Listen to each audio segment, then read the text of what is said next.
So you're talking to your Muslim friend about God and sin and righteousness, and then he finally tells you what's really been bothering him. Why do Christians eat pork? Unless he's an American convert to Islam, in which case he'll say it like this. Pork is the white man, and the white man is pork. Have you spelled white man backwards? What does it spell? Pork.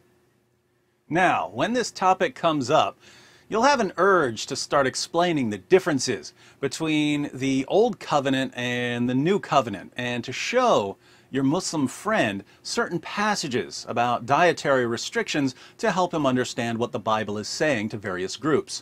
But you must resist this urge, because if you let your Muslim friend keep talking about pork and the Bible, he will eventually bury his own prophet. Let's see how this is done.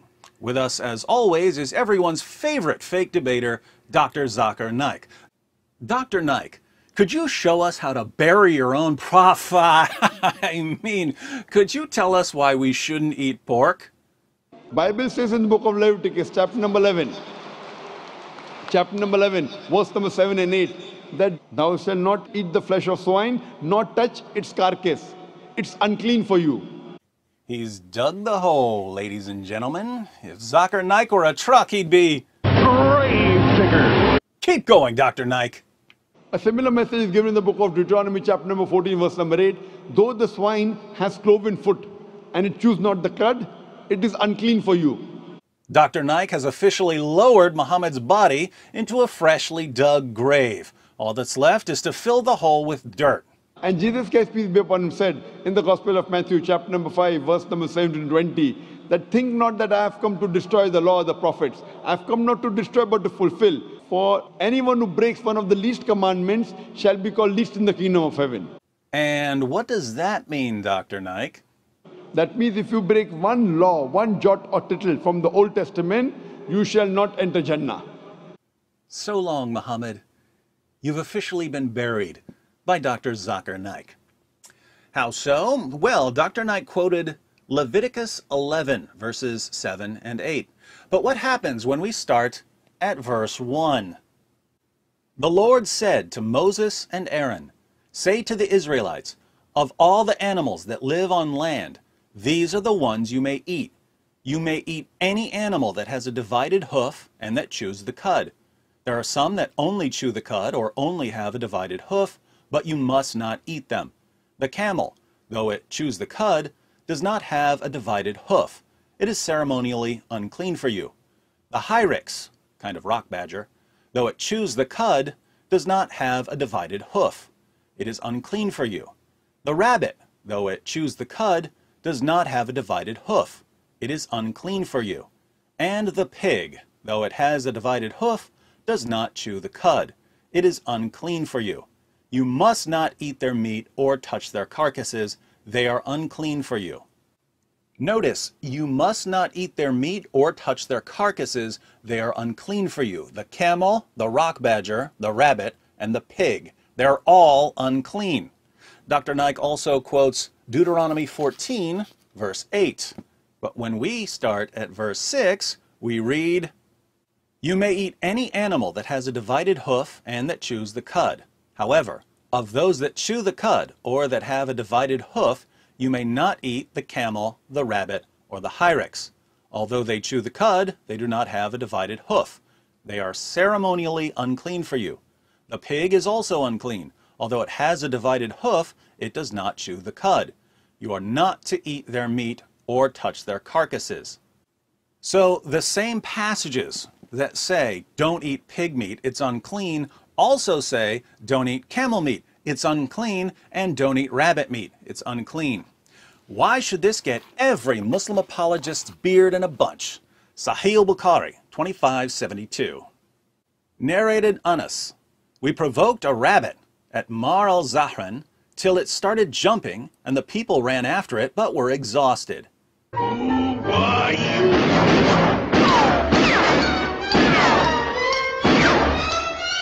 I overpowered and caught it, and gave it to Abu Talha, who slaughtered it and sent its hip or 2 thighs to Allah's messenger. The narrator confirms that he sent 2 thighs. The Prophet accepted that. The sub-narrator asked Anas, "Did the Prophet eat from it?" Anas replied, "He ate from it." Muhammad ate that unclean, wascally wabbit, and he liked it. Hey, what's up, Doc? We really made it. Sahih al-Bukhari, 2485. Narrated Rafit ben Khadij, "We used to offer the Asr prayer with the Prophet and slaughter a camel, the meat of which would be divided in 10 parts, and we would eat the cooked meat before sunset. Muhammad and his companions would eat the camel meat." The Quran itself allows Muslims to eat camel meat. Surah 22, verse 36. "The sacrificial camels we have made for you as among the symbols from Allah.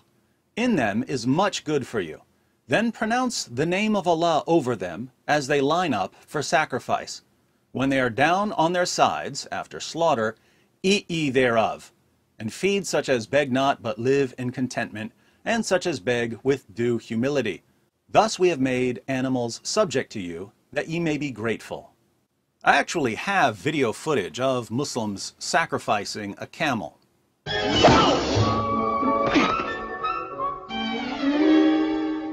Even more interesting, Allah specifically commands Muslims not to follow Jewish dietary restrictions. In Surah 2, verse 208 of the Quran, Allah declares, "O you who believe, enter completely into Islam, and do not follow the footsteps of Satan. Surely he is your open enemy." We know the historical context of this verse. You can read it in the Tafsir of Ibn Abbas, Tafsir Jalalain, Ibn Kathir, Qurtubi, and so on. The historical context is that a Jew named Abdullah ibn Salam converted to Islam, but he still kept the Jewish Sabbath and the Jewish dietary restrictions. Specifically, he wouldn't eat camel because it's forbidden in the Torah. Surah 2, verse 208 came to Muhammad as a response to Abdullah. Enter completely into Islam. Don't be part Jew, part Muslim. So Jewish converts to Islam were ordered to abandon Jewish rules about camel meat. Putting all of this together, we've seen that the same passages quoted by Zakir Naik to show that pork is forbidden also say that rabbit meat and camel meat are forbidden. Do you think that Dr. Naik knew that? Of course he did. He just doesn't like telling his listeners the truth. We've also seen that Muhammad and his followers ate rabbit meat and camel meat in clear violation of the Torah. Moreover, Zakir Naik claims that Jesus affirmed the Old Testament dietary restrictions and that, according to Jesus, anyone who violates Old Testament dietary restrictions will not enter Jannah. That means if you break one law, one jot or tittle from the Old Testament, you shall not enter Jannah. This means that Dr. Zakir Naik not only buried Muhammad, he also proved conclusively that Muhammad will never enter Jannah. According to Zakir Naik, Muhammad stands condemned before both Jesus and Moses because he ate camel and rabbit. So, how are you Muslims going to respond? Are you going to tell us not to take those dietary restrictions too seriously? Are you going to say that the Mosaic rules about clean and unclean foods can change from one prophet to the next? Too late. That ship has sailed.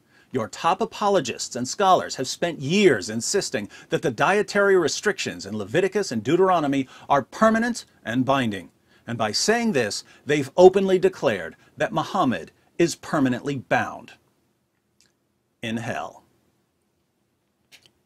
Bravo, Dr. Naik.